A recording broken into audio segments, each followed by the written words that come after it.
आज पापा इतना बड़ा रिस्क क्यों ले लेते हैं कि इस पेड़ में चढ़ना पड़ा। राम राम भाइयों, आज हम सुबह दूध चाय और बिस्किट खाकर चले जाते हैं। जहाँ पापा आज कुछ बांस काट रहे थे तो मैं भी वहाँ चला जाता हूँ और पापा यहाँ कुछ बांस काट चुके थे और उन बांसों के टुकड़े भी कर दिए थे और कुछ बांस और काटने थे पर वो बांस निकल नहीं रहे थे, तो इसीलिए पापा उन बांसों को निकालने के लिए वो वहाँ चढ़ जाते हैं और उनको काट देते हैं, क्योंकि यहाँ ट्रैक्टर नहीं आता है इसलिए इतनी परेशानी होती है। तो हमें और उन बांसों को काटने के बाद मैं उनके और टुकड़े कर देता हूँ। उन टुकड़े करने के बाद अब इनको ले जाना था टाली में, तो हम चले जाते हैं टाली लेने के लिए, पर वहाँ तो टाली तो पंचर थी। ये नहीं पता थी कि पंचर थी कि हवा नहीं है, पर उसको बनवाने के लिए ले जाना ही पड़ेगा।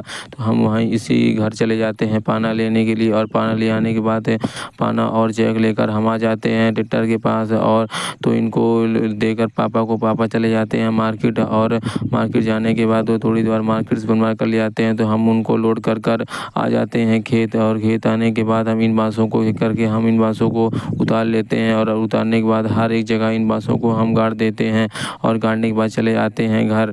राम राम भाइयों।